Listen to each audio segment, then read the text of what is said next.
Coming.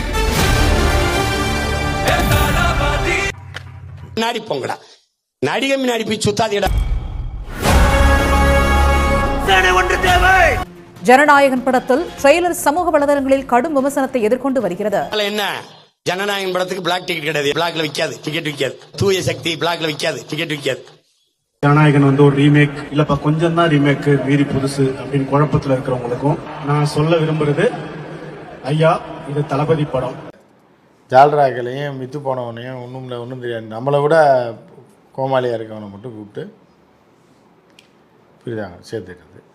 அதனால 2000 ரூபாய் 3000 ரூபாய் வாங்கி பார்க்க வேண்டியது படத்தை பாப்பந்தல 10,000 ரூபாய் பாப்பந்தல தளபதி படத்தை 300 கோடி 200 கோடி விட்டு வந்துருக்காரு. அவருக்காக 3000 ரூபாய் டிக்கெட் எடுத்து பார்க்க மாட்டாங்க. அதை மாட்டியா? இனி உன் காதுக்குள்ள அணுகுண்டு தூக்கி போடணும். பராசக்தி படத்தில் இடம்பெற்றுள்ள டெல்லி தான் இந்தியாவா என்ற வசனம் ரசிகர்களிடையே பெரும் வரவேற்பை பெற்றுள்ளது. சரி, என்னாலும் பரவாயில்ல, உள்ள போய் பாத்திர வேண்டியதுதான். 4 கோடி பார்வைகளை கடந்துள்ளதன் மூலம் ஜனநாயகன் பட ட்ரெய்லரை முந்தியுள்ளது பராசக்தி. பராசக்தி ட்ரெய்லரை பல்வேறு தரப்பினரும் பாராட்டி வருகின்றனர். அசையாத மரம் ஒன்று உயிர்ந்தது கீழே. உனக்கு என்ன பிரச்சனை? ஏன் அழுகிற? உனக்கு மண்டையில பிரச்சனை. அரே பேயில போமா. இல்ல நீ ஒரு ஆர்டிஸ்ட்னு காமிச்சிட்டே.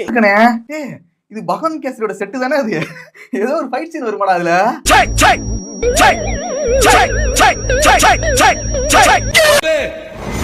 Bro, I don't care.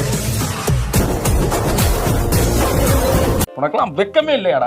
சோறு தானே திங்கிற. எரிச்சல் வருது உனக்கு. நான் கெட்ட வாரத்துல திக்கி போயிடுவேன். அப்புறம் பெத்தம் கொதிக்குது உன்னை பார்க்க போயிரு. அட்டாக், ஒரு பெய்டு சைபர் அட்டாக், ஒரு அஜெண்டா ஃபிக்ஸ் பண்ணி எதையாவது ஒண்ணு சொல்லிக்கிட்டே இருக்குது. அது இந்த முறை கொஞ்சம் எக்ஸ்ட்ரா போய் ஃபேமிலி ஏத்துற அளவுக்கும் வந்து நின்றுச்சு. அவரை வளர்த்து விட்டு அவர்கிட்ட கிட்ட வராரு, போட்டி போடுறாங்களா? விஜய் கிட்ட போட்டி போட முடியாதுண்ணா. கேடு கட்டவங்களா பைத்தியக்காரப்பல முட்டாப்பல. கேசரியா காட்சி கட்டியா கிண்ட போறது அவங்க, பார்க்க போறது நம்ம. தளபதி பண்றது கேசரி. ஐயோ டாடி டேஸ்ட் இருக்கா டாடி? சொல்லுங்க டாடி.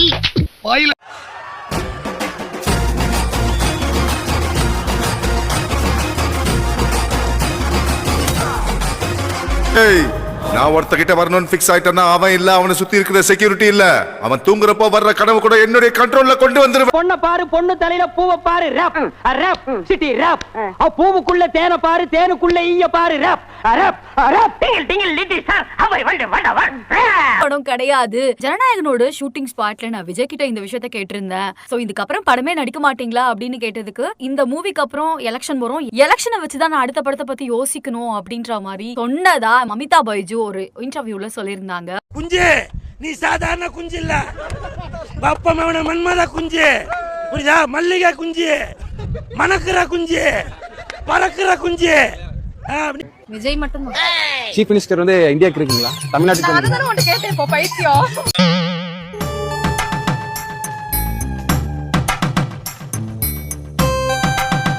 வலை போட்டா வலைக்குள்ள என்ன இருக்கும்? நான் இருக்கும். இல்ல நீ இருப்ப.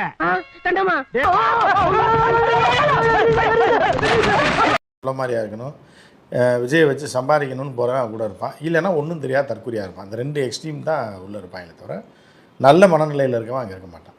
ஒன்று கட்ட பஞ்சாயத்து பண்ணுறவன், ஏமாற்றி பிழைக்கிறவன், திட்டு பயலுக, இவங்க தான் போய் அங்கே இருப்பான். இல்லைன்னா அப்பாவி பாவம் ஒன்றுமே தெரியாத வாயில்லா ஜீவன்கள் இருக்கும். இந்த 2 எக்ஸ்ட்ரீம் தான் அங்கே இருக்கும். இப்போ விஷயம் தெரிஞ்சவங்களுக்கு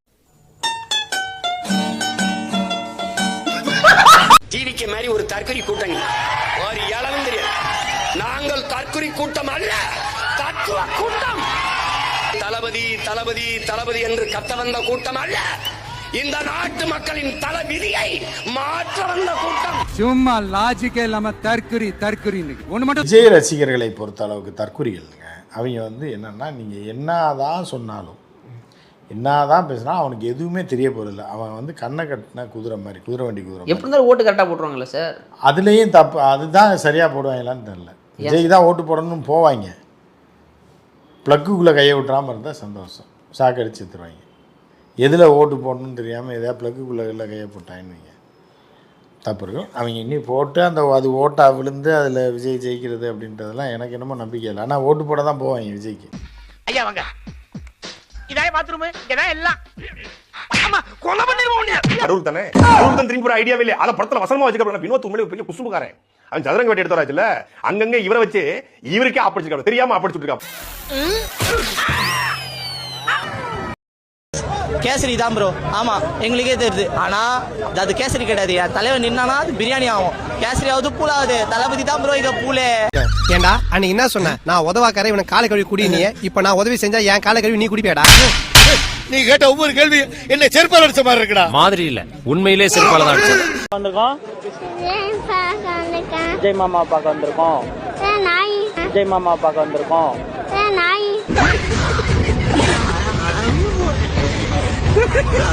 நானும் சம்மதிச்சேன், அவங்களும் கொடுத்தாங்க, நானும் சந்தோஷமா ஏத்துக்கிட்டேங்க.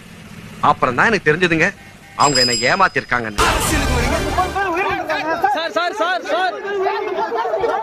நமக்கு செட் ஆகுதுல இந்த டயலாக். இவன் ஒரு லூசு பைய sir. Hey, I've seen this one. This is a classic.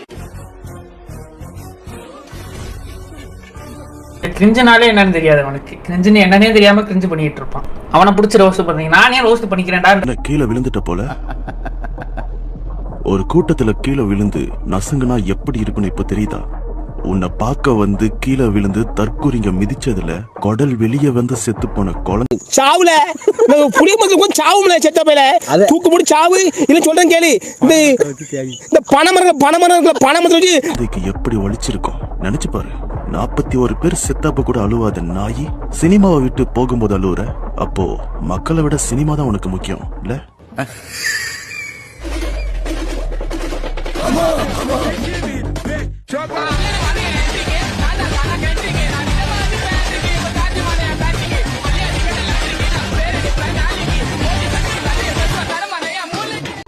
என்ன இது ஆரம்பிக்கிற போது சங்கிகள்பாங்க, குடிகார கூட்டங்கள் அப்படிம்பாங்க. அந்த மாதிரி ஒவ்வொரு அடைமொழி வைக்கிற போது எங்க டிவி கேக்கு வந்து தற்கூரிகள் அப்படின்னு தொண்டர்களை சொல்லியிருக்காங்க. அது வந்து எங்களுக்கு ஒரு பேரா இருக்கு. கொடிய கூட வேற வண்ணத்துல வடிவமைக்கும்ல, அதே சிவப்பு மஞ்சள் தான். வீரர்களை படிங்கடா, வீர வரலாறை படிச்சு அவன் பின்னாடி போங்கடா. மண்டையில இருக்கிறது என் மண்டையில ஏத்த நினைக்காத, என்ன சுதந்திரமா வாழ விடு. நீங்க எல்லாம் உருப்படுவீங்களா மனுஷங்களா? நீங்க போன மாநாடு கரூருக்கு அழைச்சிட்டு போனேன் பொண்டாட்டிய. அங்க பிரசவத்தோட வந்தா கலந்து கபடி விளையாடும் போதே சொன்னேன்லப்பா. பயப்படல, என் தலைவனுக்காக தான் செத்தான் என் புள்ள. பெருமை தான் பண்றேன். இப்ப இந்த படத்துல 3 மாசம் புள்ள செத்தாலும் பரவாயில்ல. மாப்பிள்ள வந்துட்டு ஆன் ப்ராசஸ்ல பிள்ளை வச்சிட்டு இருக்கான். பாத்துக்கங்க, ஒரு பிள்ளை விட்டாலும் அடுத்தது ப்ராசஸிங்ல இருக்கு. இதுதான் எங்களுக்கு முக்கியம். தவளபதிக்கு மிஞ்சுதான் புள்ளையா இருந்தாலும் பொண்டாட்டியா இருந்தாலும். வீட்டுல உள்ள எல்லா பெரியவங்களும் வந்திருக்காங்களா? இந்த மாநாட்டுல செத்தாலும் அடுத்து பக்கத்து வீட்டுல இருக்க முத கொண்டு போன சாவடி பண்ண தவிர என் தளபதி விட்டு கொடுக்க மாட்டாங்க. இவ்வளவு சொல்லிட்டு இருக்கேன் தலைவா. ஒரு விஷயம் கேள் தலைவா, நான் மலைக்கு போக வேண்டியது தலைவா. இன்னைக்கு அதை விட்டுட்டு என் தலைவா மாநாட பார்க்க வந்திருக்கேன். அது மட்டுமா, ஒரு நாளைக்கு 2000 ரூபாய் சம்பளம். அதை விட்டுட்டு நான் வந்திருக்கேன்னா பாத்தீங்க. தளபதி அப்ப நான் தற்கூரியா? தளபதியை மாதிரி ஒரு பார்க்கவே முடியாது. தளபதியை மாதிரி ஒரு பார்க்கவே முடியாது. தளபதியை மாதிரி ஒரு பார்க்கவே முடியாது. சரி, வந்த மக்களுக்கு என்ன பண்ணுவாரு? எல்லாமே பண்ணுவாருங்க. என்ன எல்லாரும் கேட்டுக்கிட்டு இருக்கீங்க தலைவா? ஒரே ஒரு விஷயம் தான் தலைவா. மத்தவன் தற்குறிமா அவன் என்ன சொன்னாலும் பரவாயில்ல, தற்குறின்னு சொன்னாலும் பரவாயில்ல, அணில்னு சொன்னாலும் பரவாயில்ல. தலைவர் வந்தா எல்லாமே செய்வாரு. இதுதான் செய்வார், இதான் செய்வாருலாம் சொல்ல முடியாது. அது வந்து கொலையா தற்கொலையாங்கிறீங்களா? அது வந்து கண்டிப்பா தற்கொலை தான். தற்கொலையா? கண்டிப்பா. அது தேஞ்ச செருப்பு இருக்கு பாரு, நல்ல மூத்திர சந்துக்களை விட்டு அடிச்சிருந்துடா. பைத்தியக்காரன் நாயே, பைத்தியக்கார பயல என்ன